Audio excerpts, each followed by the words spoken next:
Unaware his wife was the $95 billion richest woman in the country, Faisal Haroon made her wash his new girlfriend's car in the driveway and then handed her divorce papers while she was still kneeling in the gravel, 6 months pregnant, her hands wet with soap. It was a Saturday afternoon in mid-July. The heat shimmered off the pavement outside his mother's mansion in Lahore's defense neighborhood. Amara Malik, soft-bodied, exhausted, barefoot, scrubbed the hood of a white BMW while Faisal and Hina watched from the shaded veranda, laughing. "My mother always said you were built for manual labor," Faisal called out. "At least now you're useful." When Amara finally finished and rinsed the last panel, Faisal walked down the steps holding a brown envelope. He dropped it at her feet. Divorce papers. The terms were simple. She would waive all claims to any inheritance, any property, anything her family might have left her, and in exchange he would let her keep the baby. Otherwise, his lawyer would prove she was mentally unfit. Hina lifted her phone and filmed. "This is going to make amazing content," she said. Begum Rahat, Faisal's mother, called from the doorway. "Hurry up, Amara. Those papers are a gift. Sign them before my son changes his mind." What none of them knew, what Faisal could not have possibly imagined as he watched his wife pick up that envelope with trembling hands, was that Amara Khalil Malik was the sole heir to the Khalil Group, Pakistan's second-largest private conglomerate, worth $95 billion, and the company Faisal had spent 3 years pretending to run, his pharmaceutical business, MedCorp Solutions. Amara's late father had quietly purchased 68% of it in 2019 to save it from bankruptcy. She had been his boss the entire marriage. She owned the house his mother lived in. She funded the salary that paid for his girlfriend's luxury lifestyle. And the papers he was demanding she sign, waiving her inheritance rights, were about to become evidence in a federal fraud investigation. This isn't just a story about a cruel husband getting what he deserves. It's about what happens when a woman everyone underestimated decides to stop being silent and starts being heard. If you're rooting for Amar already, hit that like button and subscribe, because you're about to witness one of the most satisfying reversals you'll ever hear. And drop a comment letting me know where you're listening from. I want to know this story is reaching people who need to hear it. To understand how silence became Amara's weapon, we must go back 18 months, to the hospital room where her father whispered his final lesson. But first, the driveway. Amara bent lower over the BMW's front wheel well, her swollen belly pressing against her thighs as she scrubbed at dried mud caked into the chrome. The July sun beat down on the back of her neck. Her bare feet burned against the gravel. She'd left her sandals by the gate. Begum Rahat didn't like servants wearing shoes in the driveway, and today Amara was being treated like one. "You missed a spot," Hina called from the veranda, her voice bright with amusement. She held her phone at arm's length, filming. "Right there, by the logo. Get it really clean, okay? I'm taking this car to the club later." Amara's hands trembled as she wrung out the sponge. Soap dripped onto the gravel between her feet. She was 6 months pregnant. Her back ached. Her ankles were swollen. She'd been standing for 40 minutes. Faisal leaned against the railing beside Hina, watching. He checked his phone, smiled at something on the screen, then looked up at Amara with the kind of mild disgust someone might reserve for a stray dog that had wandered into their garden. "My mother always said you were built for manual labor," he said. The statement landed flat, matter of fact. "At least now you're useful." Amara didn't respond. She rinsed the final panel, watching soap slide down the white paint and pool on the ground. Her reflection distorted in the wet metal. Round face, sweat-dampened hair, shoulders curved inward like she was trying to fold herself smaller. She straightened slowly, one hand braced against her lower back. The bucket sloshed at her feet. Then Faisal descended the veranda steps. He was holding a brown envelope. He stopped 2 feet away from her and dropped it at her feet, right beside the bucket. It landed with a soft slap against the wet gravel. "One more thing," he said. Amara stared at the envelope. It was already damp from the soapy water pooling around it. "Sign these," Faisal continued.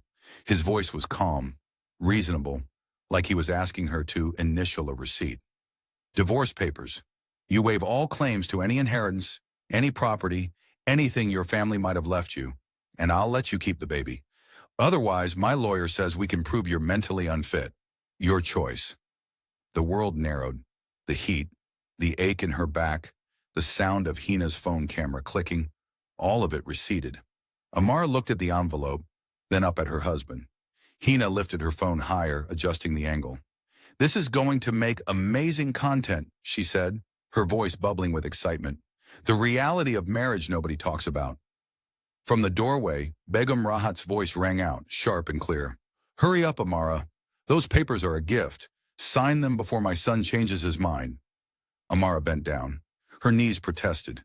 She picked up the envelope, careful to keep it away from the puddle. The paper was slightly damp, soft at the edges.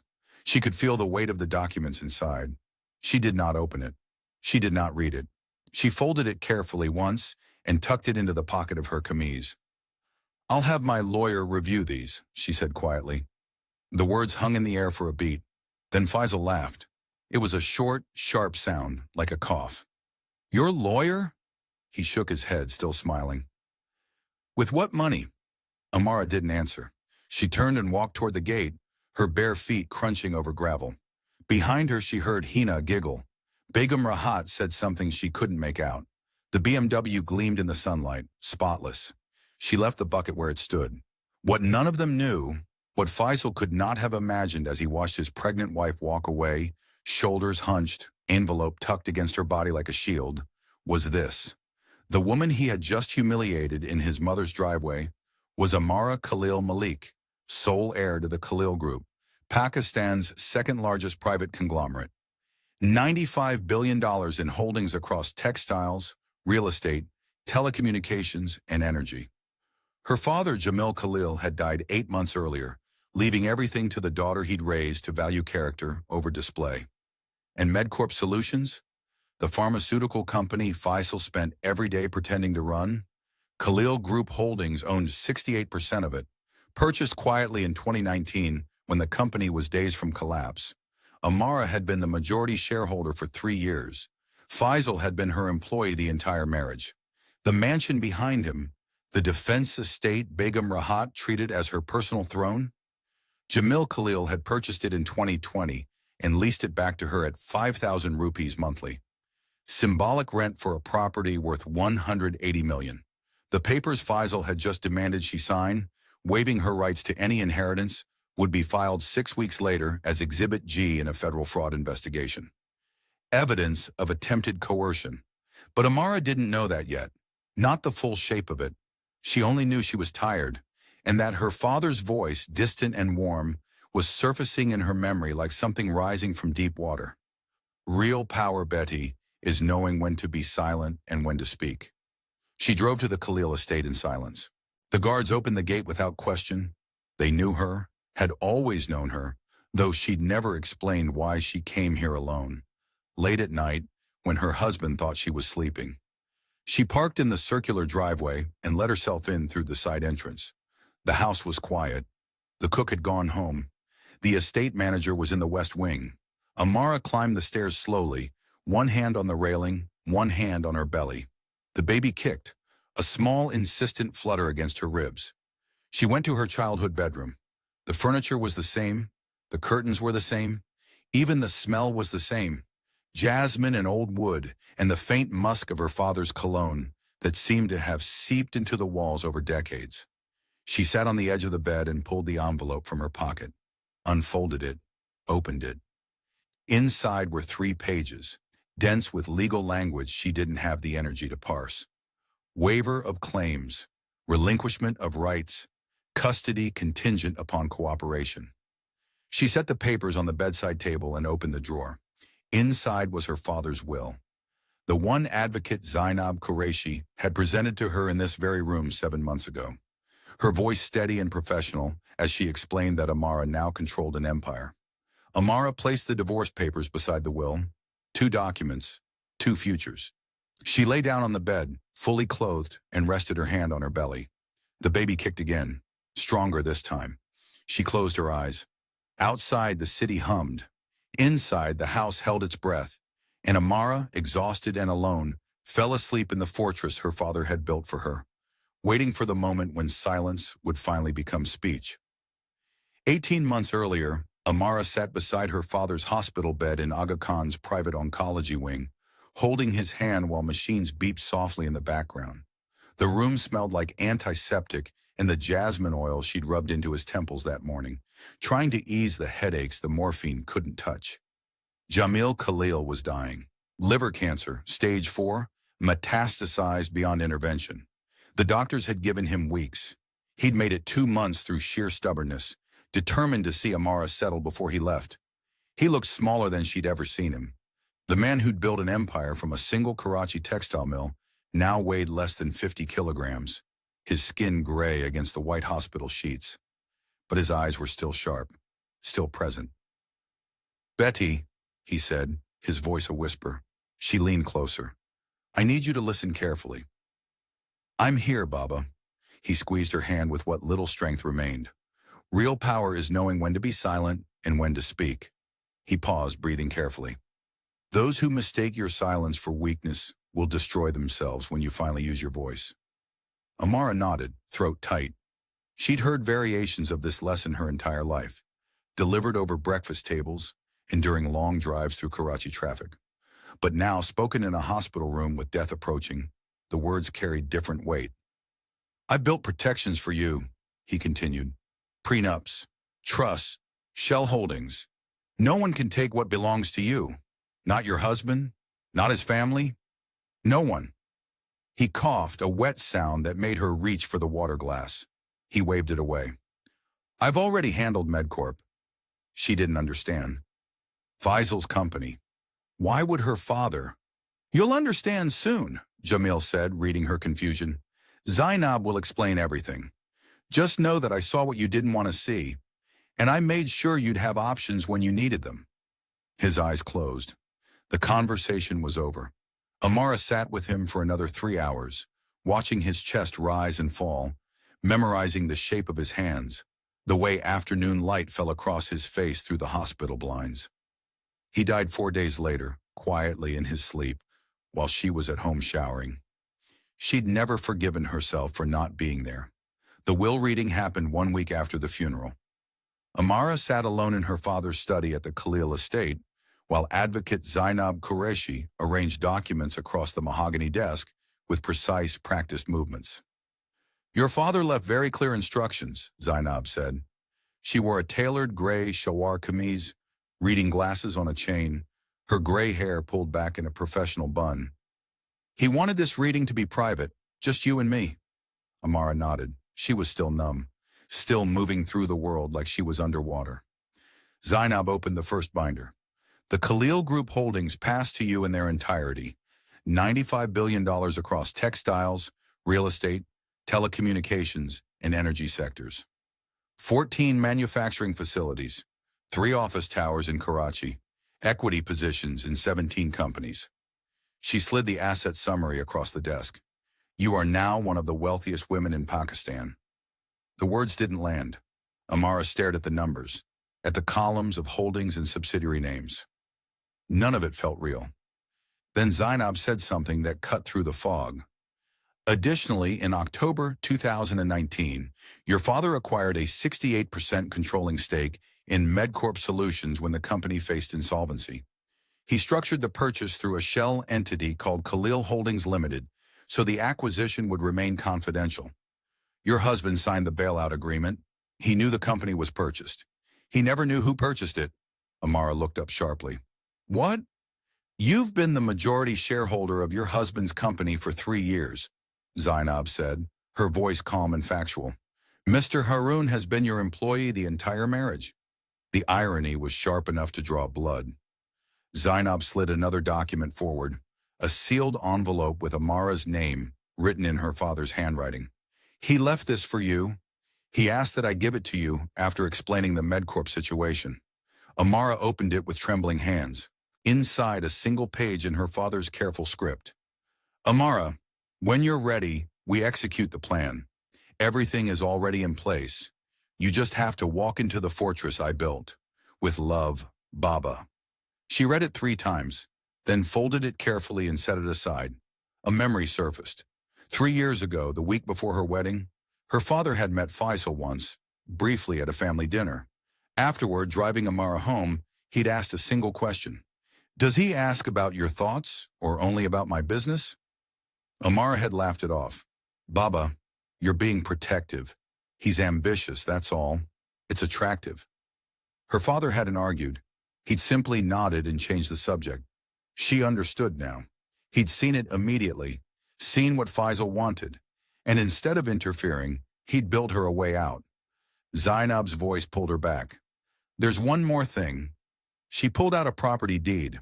In August 2020, during COVID lockdowns, your father purchased the defense mansion currently occupied by Mrs. Begum Rahat Haroon. The previous owners needed liquidity. Your father leased the property back to Mrs. Haroon at 5,000 rupees monthly as an act of charity to his son-in-law's mother. Zainab looked up. You own the house she lives in. Amara sat very still. The woman who'd spent 2 years treating her like a servant. The woman who seated her in kitchens while guests ate at tables. The woman who'd called her useless, unmarketable, and embarrassment. That woman lived in Amara's house, on Amara's charity. Something cracked inside her, not loudly, but completely. I need time, Amara said quietly. To grieve, to think. Zainab nodded. She gathered the documents back into her leather portfolio with efficient movements. When you're ready, call me. Your father built you a fortress. You just have to walk into it. She left. The study door clicked shut. Amara sat alone, surrounded by her father's books and his sandalwood scent still clinging to the air, holding the letter he'd written, knowing he wouldn't live to see her read it. Outside, Karachi traffic hummed. Inside, the house held its breath. And Amara, newly wealthy beyond measure, and more alone than she'd ever been, placed her hand on her father's desk and let herself cry for the first time since he'd died. But Amara wasn't ready, not yet. She wanted to believe Faisal's coldness was grief, not calculation. She would learn otherwise, one small cruelty at a time. The change came immediately after the funeral. Faisal stopped asking how she was feeling. He stopped touching her shoulder when he passed her in the hallway. He stopped coming to bed at the same time she did, staying up late on his laptop, the blue light from the screen casting shadows across his face when she woke at 2 a.m. to find him still working. It's MedCorp, he said when she asked. Suppliers. Cash flow. You wouldn't understand. She'd nodded, gone back to sleep, tried not to feel the distance growing between them like cold water rising. Then Begum Rahat started visiting. She arrived unannounced on Tuesday afternoons, letting herself in with the spare key Faisal had given her, inspecting the apartment with the kind of critical eye usually reserved for health inspections. She ran her finger along the kitchen counter, checked the corners for dust, opened the refrigerator, and made small, disapproving sounds at what she found inside. Faisal works so hard, she said one afternoon, watching Amara chop vegetables for dinner. He deserves someone who takes care of herself. Amara's hands stilled on the cutting board. She was wearing her father's old kurta, soft from washing, loose enough to be comfortable while she grieved. Her hair was in a messy braid. She hadn't worn makeup in weeks. Maybe some lipstick tomorrow? Begum Rahat continued, her voice light, concerned. Just a little effort, for his sake. The criticisms came in small doses. The apartment wasn't clean enough. The food wasn't seasoned properly. Amara's clothes were unflattering. She'd gained weight since the wedding. Hadn't she noticed? Begum Rahat had the name of an excellent nutritionist, and perhaps Amara should consider joining her morning walking group. Fresh air did wonders for one's complexion. Amara absorbed each comment silently, trying harder, cleaning more, cooking elaborate meals Faisal barely touched before returning to his laptop. Then the money disappeared. It happened 2 months after her father's death. Amara went to transfer funds for groceries and found the joint account had been restructured. Her access was gone. When she called the bank, they explained that Mr. Haroon had converted the account to single ownership, standard procedure. She'd need to speak with him directly. That evening, she brought it up carefully. I couldn't access the account today, for groceries. Faisal didn't look up from his phone. I moved things around. You're not good with money during grief. I've seen the charges, random purchases. It's better if I handle it. What charges? Amara. He finally looked at her, his expression patient, slightly condescending. You're emotional right now, understandably. I'm taking care of you. Let me do that. He transferred 5,000 rupees to a new account in her name the next morning.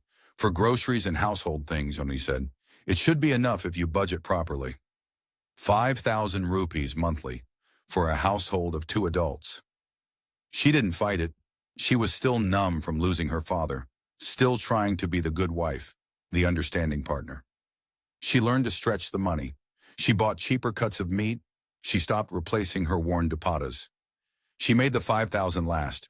What she didn't know, what Faisal didn't tell her, was that he was spending 400,000 rupees on weekend trips to Murray with a woman whose face Amara hadn't seen yet. Helicopter rides, 5-star hotels, candlelit dinners photographed and posted to Instagram with carefully chosen captions about gratitude and success. MedCorp was hemorrhaging money. The supplement expansion Faisal had bet everything on was failing. Unregulated manufacturing, supplier lawsuits, an SECP inquiry into false advertising. He'd borrowed 120 million rupees against revenues that never materialized, and now the debt was coming due. The stress made him mean. He snapped at her for leaving lights on, for talking too much at dinner, for asking about his day, for gaining weight. She'd gone up 1 dress size since her father's death, grief and inactivity settling into her hips and stomach. "You used to take care of yourself," he said one night, his voice flat. "What happened?" Amara started wearing looser clothes, started eating less, started making herself smaller in every room they shared, trying to fix whatever was broken, trying to become whatever version of herself he'd stopped resenting. The hotel keycard appeared in March. She found it in his suit jacket while taking his clothes to the dry cleaner. Pearl Continental Islamabad, a pharmaceutical conference he'd mentioned attending 2 weeks earlier. She held the card, staring at the room number printed in small black letters. 407. When he came home that evening, she asked, "You went to Islamabad?" He looked up sharply. "For work. A conference. Why?" I found the key card. You didn't mention staying overnight." His expression shifted. Offense. Wounded dignity. "Are you seriously questioning me right now? After everything I'm dealing with?" He shook his head. "I can't believe you'd—" He stopped, took a breath. "The conference ran late. I stayed one night. That's all. But thank you, Amara. Thank you for making me feel like a criminal in my own home." She apologized, felt guilty for asking, doubted herself for days afterward. Then she found his phone. It was a Tuesday evening. Faisal was in the shower. His phone buzzed on the kitchen counter. Once, twice, 3 times in rapid succession. Amara glanced at it, saw the name at the top of the screen. Just the letter H. She picked it up. The messages were recent, dated back months. Conversations about meeting in Murray. Complaints about Amara. "The widow's getting so depressing," he'd written. Photos of a woman, beautiful, confident, laughing at the camera with the kind of ease Amara had never managed. Hina. The name appeared in later messages, plans for the future. Careful, coded language that became less careful as the messages progressed. "Once the baby arrives, I'll be free." Amara's breath caught. The phone slipped in her hands. She scrolled further. Found a photo of Faisal and Hina on a helicopter. Sunset, mountains, his arm around her waist. Posted to his Instagram 3 weeks ago. Tagged with a single phrase, #BlessedLife. The shower shut off. Amara set the phone down exactly where she'd found it and walked to the bedroom. She sat on the edge of the bed, hands folded in her lap, breathing carefully through the tightness in her chest. A week later, she took a pregnancy test. It came back positive. She told Faisal that evening, showed him the test, waited for the reaction she'd imagined. Surprise, maybe concern, hopefully joy. He looked at the test, then at her. His expression was flat, almost disappointed. "Okay," he said. "When are you due?" The doctor said December, maybe early January. He nodded once, turned back to his laptop. "We'll figure it out." That was all. Begum Rahat's reaction was colder.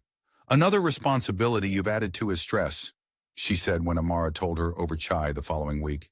"I hope you realize the pressure Faisal's under right now. MedCorp is struggling, and now this." Amara called the Khalil estate cook that night, a woman named Shabana who'd worked for her father for 15 years.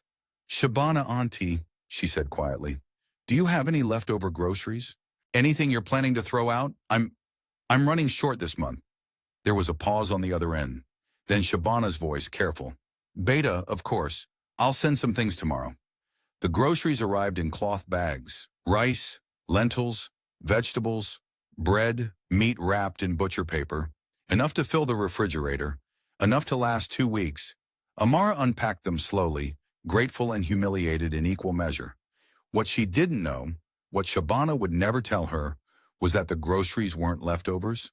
They were purchased fresh that morning with a household budget funded by Khalil Group Holdings, the estate Amara now owned, the wealth she'd inherited but hadn't touched. She was surviving on her own money, begging for food she already owned. The irony would have been funny if it weren't so sharp. That night, Amara sat alone in the apartment, her hand on her still flat stomach, watching Faisal's Instagram stories update in real time. Him and Hina on a helicopter, Murray in the background, expensive hotel, candlelit dinner, another caption about blessings and gratitude. 400,000 rupees, one weekend. She cried, quiet, private, the kind of tears that don't make noise. But she didn't call Zainab, didn't make any decisions, didn't act, not yet. Amara thought the pregnancy might change him. Instead, it gave him an excuse to escalate, and Begum Rahat gave him permission. The invitation arrived on pale cream cardstock with Begum Rahat's name embossed in gold. A family Dawat, 25 guests. 7 months into Amara's pregnancy, her belly heavy and round, her ankles swollen, her back aching constantly. You'll help in the kitchen, of course, Begum Rahat said when Amara arrived early as instructed. I've hired caterers, but they'll need direction, and someone should be there to serve. Amara nodded. She wore a loose camise that no longer quite fit, the fabric straining across her stomach. Her feet hurt in her sandals. She'd been standing for 10 minutes and already needed to sit. She didn't get to sit. For 3 hours, she worked in the kitchen while guests arrived in the main room. She arranged plates. She carried trays of samosas and pakoras from the caterer's station to the serving table.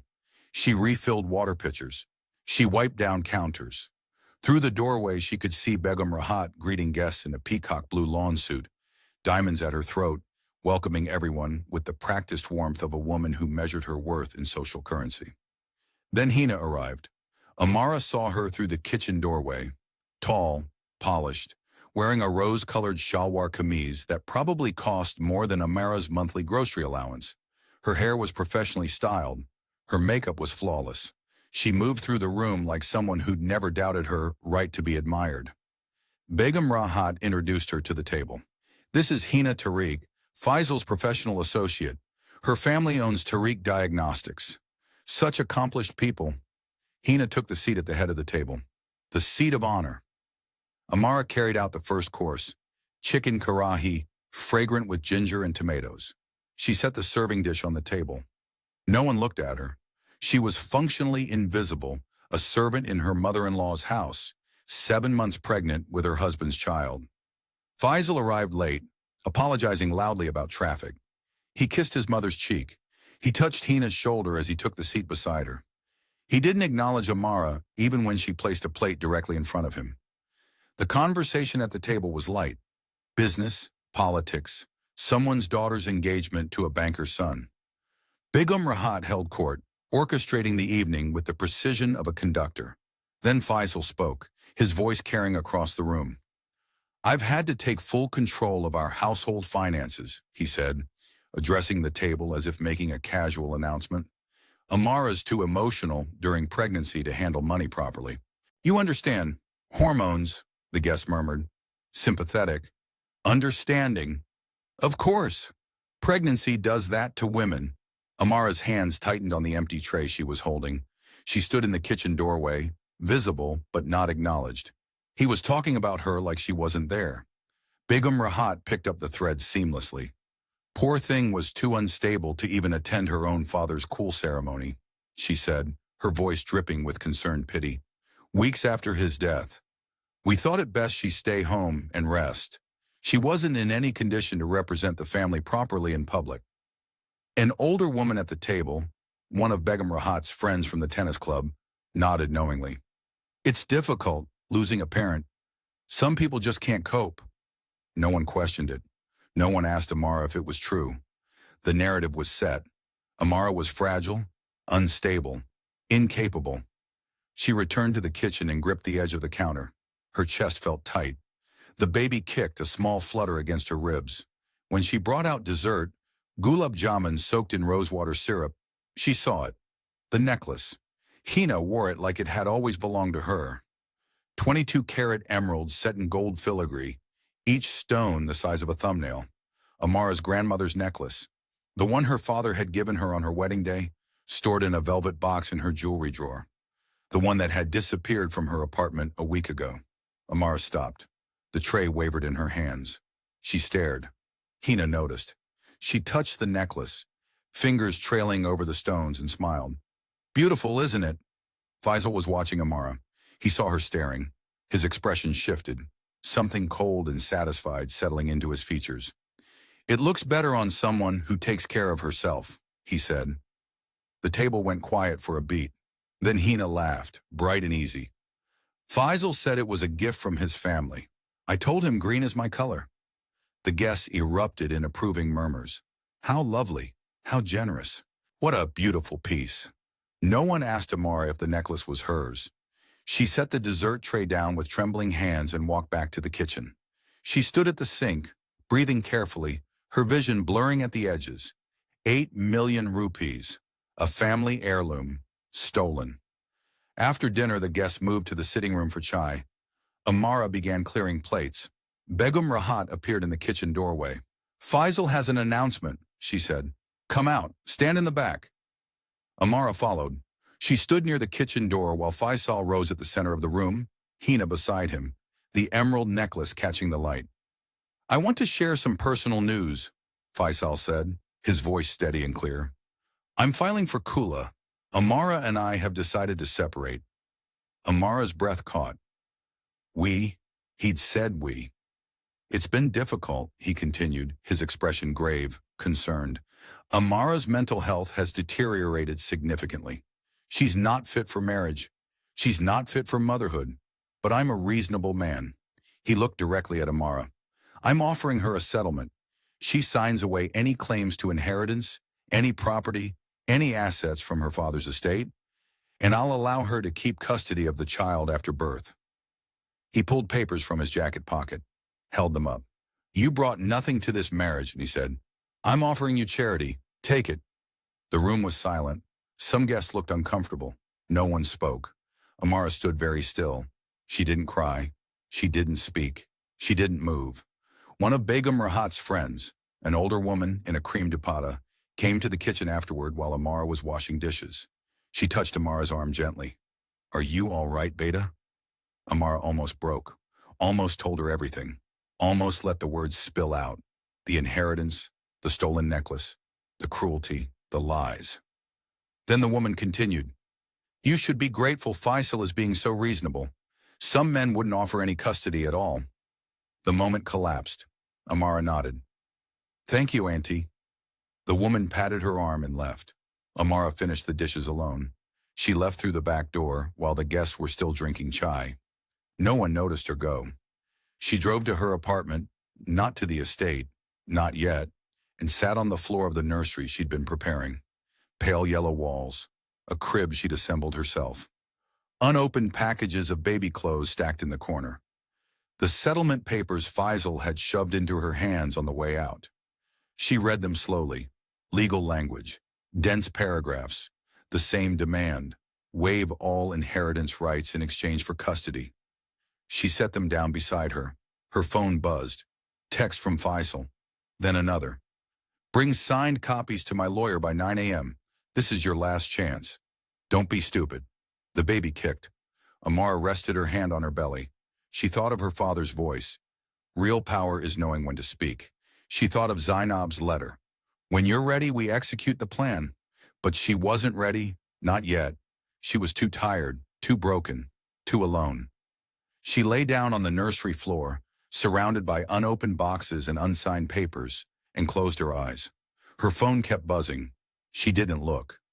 Outside, Lahore traffic hummed. Inside, the apartment was silent except for the sound of her breathing.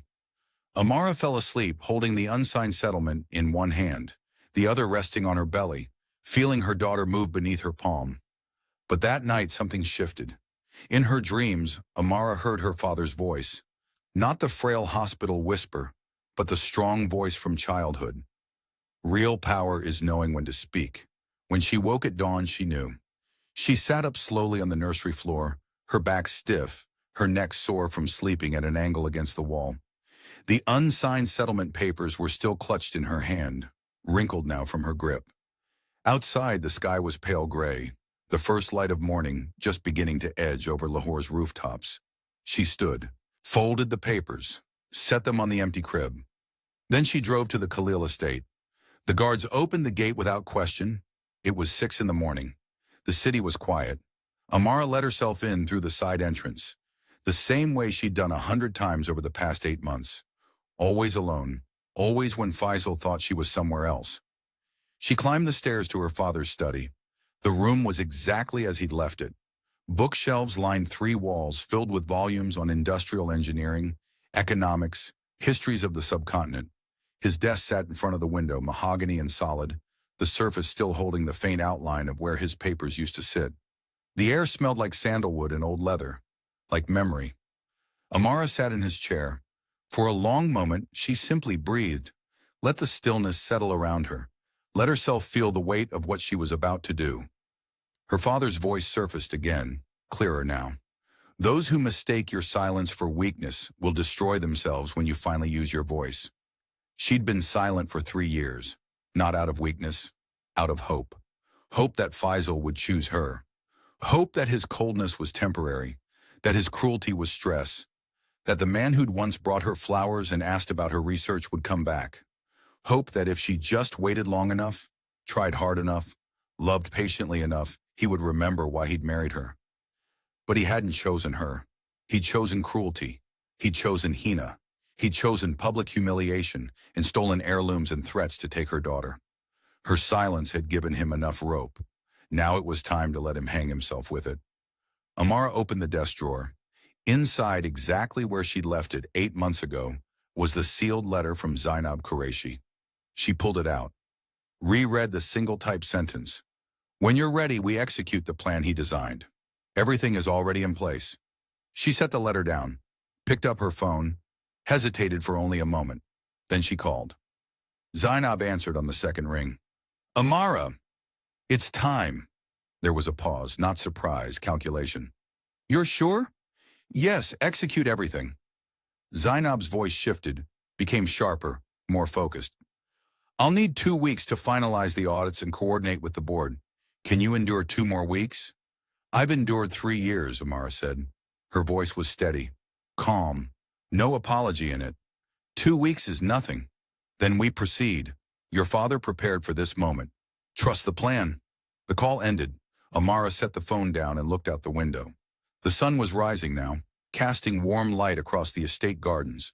Roses her father had planted 20 years ago. A fountain he'd commissioned when she was a child. The driveway where she'd learned to ride a bicycle while he walked beside her, one hand steadying the seat. He'd built all of this, not just the estate, not just the empire.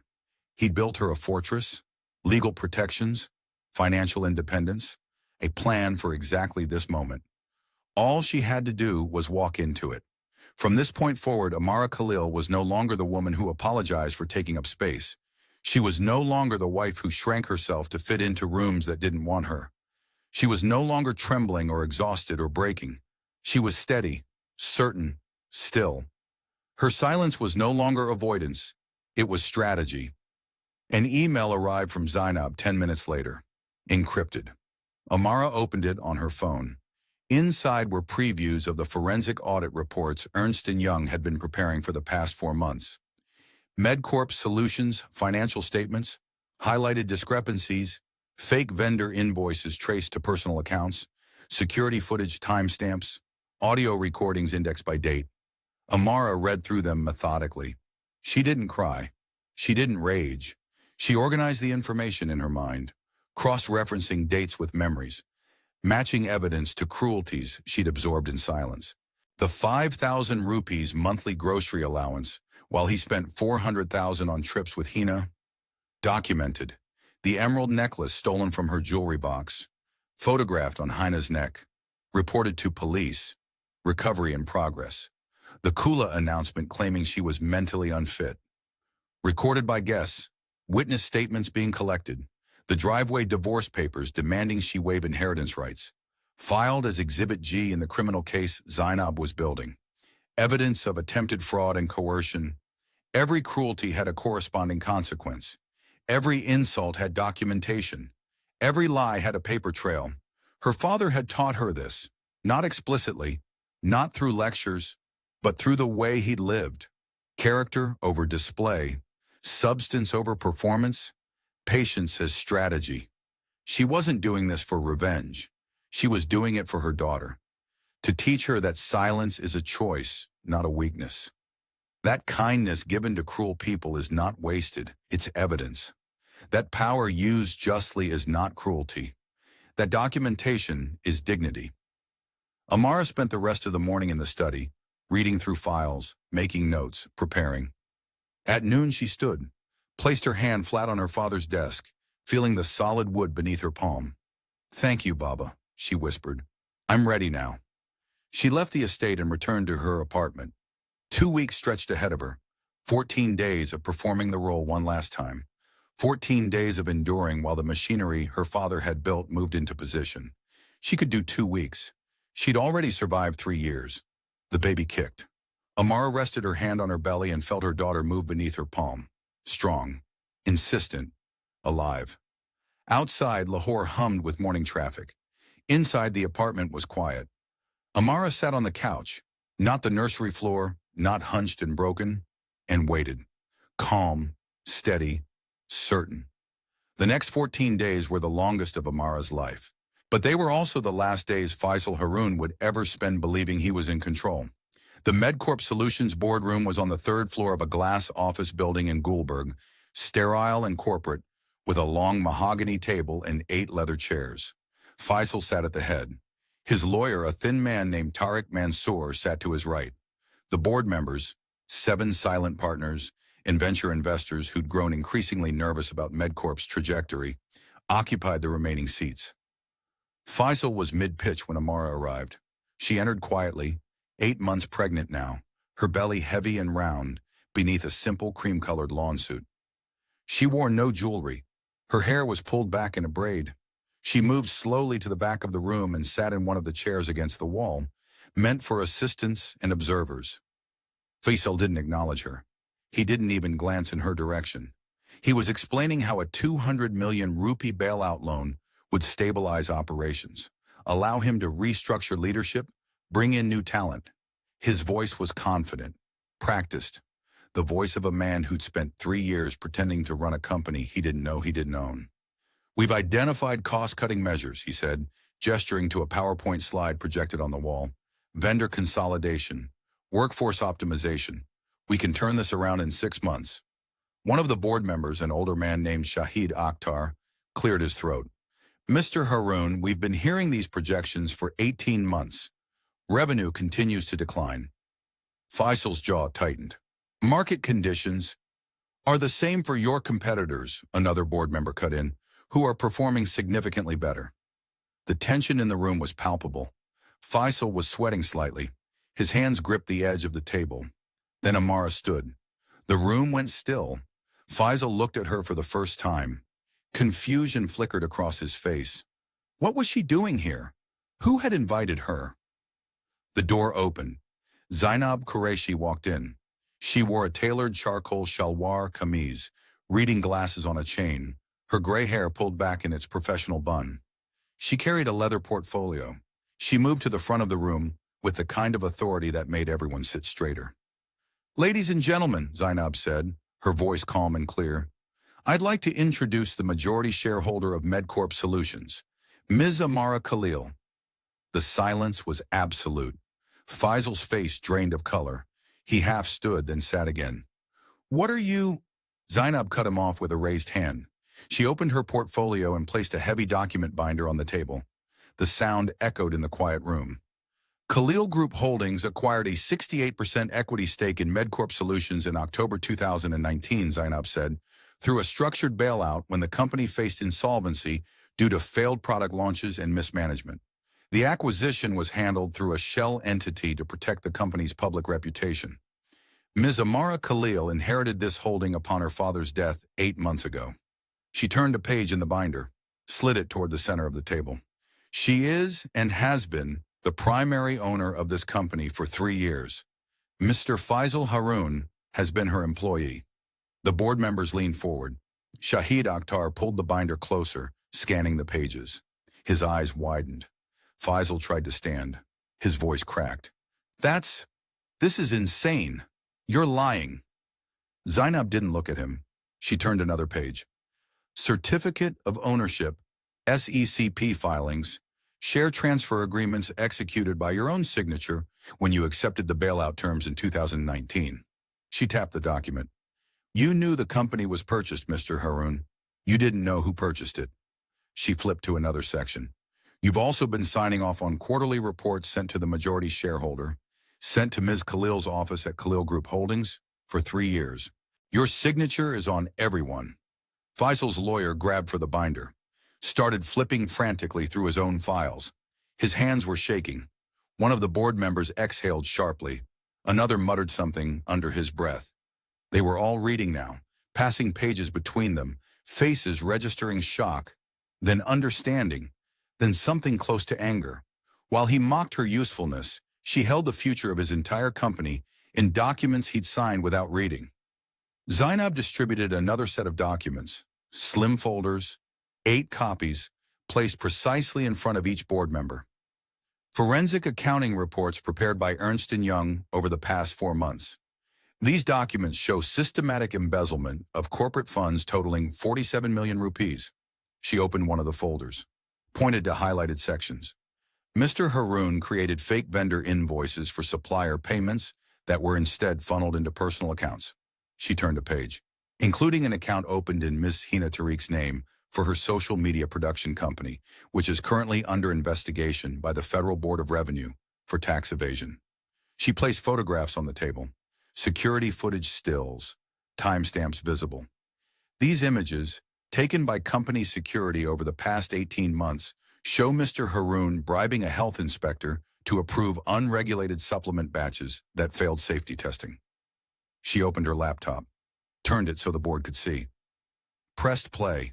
Faisal's voice filled the room. Clear, unmistakable.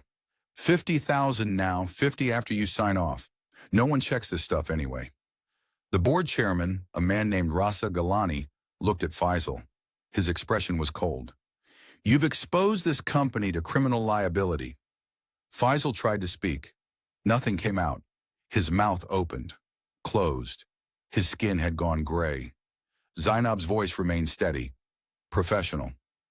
Ms. Khalil is formally requesting the board vote to terminate Mr. Haroon's employment, effective immediately, and refer all findings to the Federal Investigation Agency for criminal prosecution. Raza Galani looked around the table. All in favor?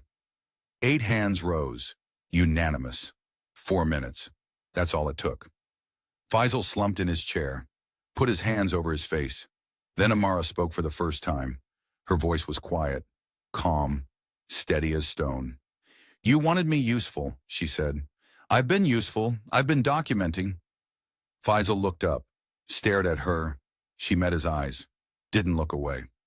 The papers you gave me in the driveway, she continued, the ones demanding I waive all inheritance rights, my lawyer has filed them as Exhibit G in the criminal case, evidence of attempted fraud and coercion. She paused. Let that land. The necklace Hina is wearing belongs to my grandmother. It's been reported stolen. Police will recover it tonight. Zainab added without inflection. Accounts opened in Ms. Tariq's name have been frozen pending investigation. We expect her full cooperation with authorities to avoid prosecution. A brief pause. Her social media presence will be offline within hours. Faisal tried to stand. Couldn't. His legs wouldn't hold him. The board members were avoiding eye contact now, looking at their documents, at the table, anywhere but at him. Raza Galani addressed Amara directly.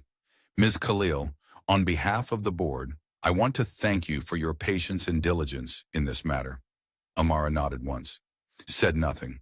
She turned and walked toward the door. Zainab closed her portfolio and followed. Behind them, Faisal remained in his chair, slumped forward, head in his hands, surrounded by documents that dismantled his entire life. The evidence of 3 years of cruelty laid out in neat stacks. The company he thought he'd built, revealed as charity he'd abused. The wife he'd humiliated, revealed as the person who'd owned everything he depended on. The door closed quietly. The boardroom was only the beginning. Over the next 48 hours, the ecosystem that had sustained Faisal's cruelty would collapse entirely, and Amara would watch it happen in silence, the same silence they had mistaken for weakness. Hina's Instagram account went private within 2 hours of the board meeting. By midnight, it was deleted entirely. Her morning show released a statement the next day announcing her departure to pursue other opportunities. The sponsorships that had paid for her lifestyle, the skincare brand, the activewear company, the luxury watch partnership, all pulled their contracts within 24 hours. The diagnostic lab partnership her family had offered dissolved when Amara's legal team released a carefully worded statement confirming that accounts in Hina's name had received embezzled corporate funds and that she was cooperating with authorities to avoid prosecution. Paparazzi photographed her outside the FBR offices 3 days later, shielding her face with a designer bag, her camera-ready smile nowhere to be seen. Begum Rahat received the eviction notice on the second day, hand-delivered by courier. 30 days to vacate the defense mansion. The letter included an attachment, the 2020 purchase agreement showing Jamil Khalil had bought the property during COVID, when the previous owners needed cash, then leased it back to her at 5,000 rupees monthly as an act of quiet charity she'd repaid with cruelty. The lease included a termination clause for moral turpitude. Her lawyer confirmed it was enforceable. She called Amara 7 times that week. Amara never answered. Begum Rahat moved to a 2-bedroom apartment in an unfashionable neighborhood on the outskirts of Lahore. Her society friends stopped calling. 1 week after the board meeting, Faisal appeared at the Khalil estate gate, disheveled, unshaven, wearing the same wrinkled shirt he'd worn to the meeting. The guards wouldn't let him past. He stood on the street and shouted, "Amara, please! I made a mistake. We can fix this. I'll go to therapy. I'll do anything. Please." Amara stood at the second-floor window, her hand resting on her belly. She felt the baby kick, strong, insistent. She watched Faisal pace in front of the gate, watched him run his hands through his hair, watched him look up at the house like he was searching for her. Zainab stood beside her, holding a leather folder. "Do you want me to file the restraining order?" Amara nodded once. "Yes." She turned away from the window. Didn't look back. 6 months passed. The Khalil estate was quiet in the late afternoon. Sunlight filtered through the trees in the garden, casting long shadows across the lawn. Somewhere in the kitchen, the cook was preparing dinner. The smell of cardamom and cinnamon drifted through the halls. Amara sat in her father's study. The room was hers now. She'd reorganized it carefully, kept his books but added her own, replaced the old desk lamp with a softer one that didn't strain her eyes during late-night work. But the sandalwood scent remained. The leather chairs, the view of the garden through the window. Beside her, in a white bassinet lined with soft cotton, her daughter slept. Aisha, named for Amara's mother, 6 weeks old, healthy, perfect. Amara held her father's brass tasbih beads, the ones he'd bought on Hajj in 1994, before the business became an empire, worn smooth by decades of prayer. She ran her thumb over the surface, feeling the familiar grooves. She looked at her daughter, whispered, "Your Nana taught me. Silence is not weakness, it's patience. And patience, Mary John, is the seed of everything that grows strong." The baby stirred, didn't wake. Through the window, Karachi's skyline stretched toward the horizon, evening settling over the city like a blanket. 3 buildings bore the Khalil Group logo in illuminated letters. Visible from here, visible from anywhere in the business district. Her father's legacy, now hers. But she didn't need the display.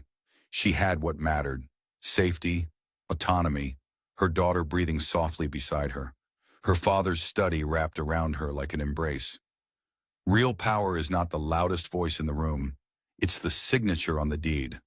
And Amara Khalil had learned, as her father knew she would, exactly when to sign her name. She'd learned that silence, wielded with patience, becomes its own kind of strength. That cruelty carries the seeds of its own collapse. That documentation is dignity, and that kindness given to cruel people is not wasted. It's evidence. The woman who once washed cars in gravel driveways now watched cities from her father's window. But she had always been the same woman. Only now everyone else knew it too. Amara didn't smile. She didn't celebrate. She simply breathed. Deep, free, her own. The tasbih beads clicked softly in her hand. Outside, the city hummed its evening song. Inside, there was finally quiet. And in that quiet, there was peace. If this story resonated with you, if you've ever felt invisible, underestimated, or silenced, I hope Amara's journey reminded you that patience is power, and that quiet strength outlasts loud cruelty every time. Drop a comment and let me know where you're listening from. I want to know this reached you. She closed her eyes. The baby stirred in the bassinet, a small sound, then settled again.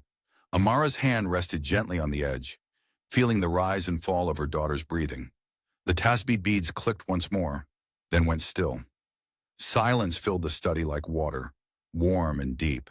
And in that stillness, Amara Khalil, pharmacologist, heiress, mother, finally rested.